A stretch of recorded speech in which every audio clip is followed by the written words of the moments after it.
लोगों का ये मसला है, ये मसला है, ये मसला है, और फिर साथ साथ वो कहते रहे कि सब के ज़िम्मेदार जनरल बाजवा आप हैं। क्या वाकई शहबाज गिल को जो है वो इंतकामी कार्रवाई का निशाना बनाया जा रहा है? आपने कारगिल हारा, हमने आपसे पूछा। आपने सियाचिन हारा, हमने आपसे पूछा। मैं एक फ़ौजी हूँ, बस एक फ़ौजी आर्डर आता है मूव होने का, उसके बाद जगह मैंने नहीं रखती। अस्सलाम वालेकुम, मैं हूँ इश्तियाक गुंदल और आप मेरा यूट्यूब चैनल देख रहे हैं। आज एक बड़े अहम इशू के ऊपर मुझे आपसे बात करनी है। चाहे हम सोशल मीडिया की बात करें, मेन स्ट्रीम मीडिया की बात करें, या किसी जगह के ऊपर हम पब्लिक गैदरिंग की बात करें, वहाँ पे ये बात की जाती है कि शहबाज गिल साहब ने AKRY के ऊपर टेलीफोनिक पेपर दिया और उसके बाद जिस तरीके से उनके ख़िलाफ़ कार्रवाई की गई, इस तरीके से पहले कभी नहीं की गई। हालांकि हम देखते हैं कि साबिक़ वज़ीर-ए-आज़म नवाज़ शरीफ साहब की बात करें, उनकी बेटी मरियम नवाज़ की बात करें, साबिक़ सदर आसिफ अली ज़रदारी की बात करें, या फिर मौलाना फजल रहमान की बात करें, इन सब के बयानात जो है मौजूद हैं। जिस तरीके से उन्होंने अस्करी एस्टेब्लिशमेंट के ख़िलाफ़ दिए, सिर्फ इतना ही नहीं, अगर हम साबिक़ वज़ीर-ए-आज़म नवाज़ शरीफ साहब की बात करें तो उन्होंने गुजरांवाला के अंदर जो जलसा हुआ, वहाँ पर उन्होंने बड़ा वाज़े तौर के ऊपर कहा कि ये जो इमरान खान साहब की नाअहल हुकूमत है, ये जो आई है, और इसकी वजह से जिस तरीके से उन्होंने प्रॉपर जो है एक बड़ी लंबी चौड़ी फहरिस्त सामने रखी कि लोगों का ये मसला है, ये मसला है, ये मसला है, और फिर साथ साथ वो कहते रहे कि सब के ज़िम्मेदार जनरल बाजवा आप हैं। लेकिन उनके ख़िलाफ़ क्या कार्रवाई हुई हमारे सामने है। मरियम नवाज़ की बात करें, बड़े सख्त बयान दिए, क्या कार्रवाई हुई हमारे सामने है। साबिक़ सदर आसिफ अली ज़रदारी, मौलाना फजल रहमान ने बयान दिए, क्या कार्रवाई हुई हमारे सामने है। तो क्या वाकई शहबाज गिल को जो है वो इंतकामी कार्रवाई का निशाना बनाया जा रहा है? यहाँ पर एक बड़ा अहम सवाल पैदा होता है कि क्या शहबाज गिल ने जो स्टेटमेंट दी, जो एक बयान दिया, क्या जो सबका बयानात थे इनकी आपस में कोई मुताबिकत है, इनका कोई आपस में मुवाजना किया जा सकता है? तो इसका जवाब नफ़ी में है। क्यों नफ़ी में है, मैं अभी आगे वीडियो में आपको बताऊंगा। सबसे पहले तो जैसे मैंने गुजरांवाला जलसे की बात की, वहाँ पे साबिक़ वज़ीर-ए-आज़म नवाज़ शरीफ साहब ने जो कुछ कहा मैंने आपको बता दिया। इतना ही नहीं, जब हम देखते हैं कि शहबाज शरीफ साहब को गिरफ़्तार किया गया तो उस वक्त भी साबिक़ वज़ीर-ए-आज़म नवाज़ शरीफ साहब ने एक स्टेटमेंट दी। उन्होंने कहा कि शहबाज शरीफ को क्यों गिरफ़्तार किया है, गिरफ़्तार तो लेफ्टिनेंट जनरल आसिम सलीम बाजवा साहब को गिरफ़्तार करना चाहिए। उनसे पूछें कि उनके पास जो अरबों रुपये हैं वो कहाँ से आए।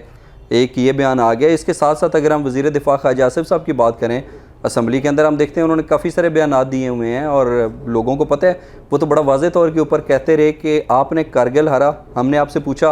आपने सियाचिन हारा, हमने आपसे पूछा। इस तरह के बयान सामने आए। इसके साथ साथ और बहुत सारी इस तरीके से लीडरशिप है, मुख्तलिफ़ सियासी जमातों के रहनुमा हैं जो इस तरीके से स्टेटमेंट देते रहे। तो यहाँ पर फिर जो है शहबाज गिल साहब के बयान के ऊपर इतना सख्त रद्द-ए-अमल क्यों? एक बात तो ये बताना ज़रूरी है कि जो पार्लियामेंट है हमारी, उसके अंदर अगर आप कोई भी सख्त बात करते हैं, किसी के ख़िलाफ़ भी कोई बात करते हैं, तो उसके ख़िलाफ़ कानूनी कार्रवाई नहीं बनती और ग़ालिबन कानूनी कार्रवाई होती भी नहीं है।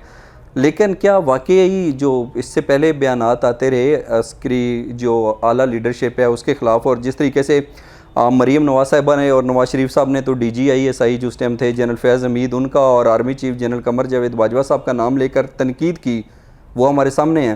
तो शहबाज गिल के मामले में आखिर ऐसा क्या हुआ कि हमें ऐसा लगता है कि शायद उन्होंने इतनी बड़ी गलती कर दी है जितनी इससे पहले किसी ने नहीं दी। हालांकि बड़े सख्त बयान आते हैं, तो वाकई गलती तो बहुत बड़ी हुई है। उसकी वजह यह है कि एक दफ़ा मैं पाक अफ़गान बॉर्डर के करीब तोरखम की जगह पे मौजूद था। वहाँ पे एक मेजर साहब हमारे साथ थे, वो वैसे ही साथ कुछ और दोस्त भी थे हमारे। तो उन्होंने पता किया कि आप कभी एक जगह पे होते हैं, कभी दूसरी जगह पे होते हैं। तो उन्होंने एक बड़ी प्यारी बात की, मुझे आज भी याद है। उन्होंने कहा जी कि मैं एक फ़ौजी हूँ, बस एक फ़ौजी आर्डर आता है मूव होने का, उसके बाद जगह मैंने नहीं रखती।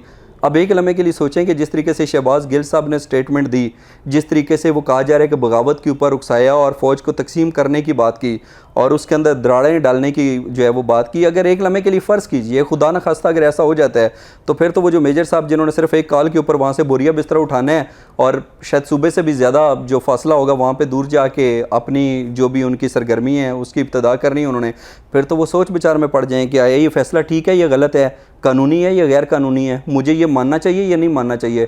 फिर तो सारी फ़ौज का जो डिसिप्लिन है और हमारी जो प्रोफेशनल आर्मी है वो तो फिर काम से गई। तो यकीनी तौर के ऊपर ये जो 5th जनरेशन वारफेयर है और दुश्मन एक बड़े तवील अरसे से कोशिश करता रहा कि किसी भी तरह से पाकिस्तान को अंदरूनी तौर के ऊपर गैर मुस्तहकम किया जाए। ये जो पाकिस्तान दहशतगर्दी की लपेट से निकल कर आहिस्ता आहिस्ता अब अमन की जानब आगे बढ़ रहा है, इसको वापस उसी सिमत में धकेल दिया जाए।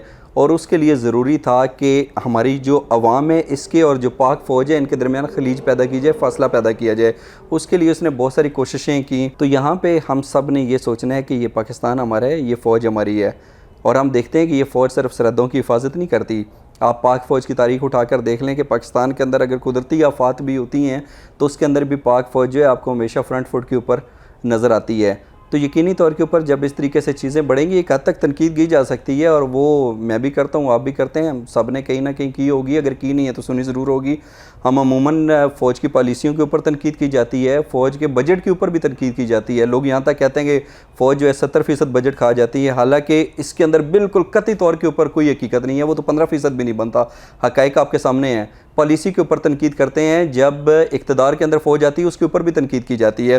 पॉलिसी के ऊपर तनकीद करें, किसी का गलत फ़ैसला है उसके ऊपर तनकीद करें, कोई गलत स्टेप है उसके ऊपर तनकीद करें, लेकिन फ़ौज के अंदर इंतशार फैलाना, बिगाड़ पैदा करना और इस तरीके से फ़ौज के अंदर जूनियर रैंक्स के जो अफसर हैं उनको कहना कि कानूनी गैर कानूनी की बात करना, ताकि उनके जो आला मिलिट्री लीडरशिप है वो अगर कोई फ़ैसला करें तो उसी के ऊपर ही वो जो है सोच विचार में पड़ जाएं और उनको लगे कि पता नहीं ये ठीक है, ये गलत है, कानूनी है, ये गैर कानूनी है, तो फिर ये पाकिस्तान की जो फ़ौज है ये मुस्तकबिल इसका क्या होगा। तो यकीनी तौर के ऊपर आप भी कभी नहीं चाहेंगे कि हमारी जो फ़ौज है वो जिस तरीके से एक प्रोफेशनल आर्मी है और जिस तरीके से उसने दहशतगर्दी के ख़िलाफ़ जंग में बेपनाह कुर्बानियों के बाद आज भी हम देखते हैं, टीवी स्क्रीन को उठाकर देख लीजिए, कभी किसी जगह के ऊपर कुछ शहादतें हो रही होती हैं, कभी किसी जगह के ऊपर कुछ शहादतें हो रही होती हैं। एक आम पाकिस्तानी के साथ साथ फ़ौज के अंदर अगर हम बात करें तो एक सिपाही से लेकर लेफ्टिनेंट जनरल तक जानों की कुर्बानी दी है इस पाक फ़ौज ने।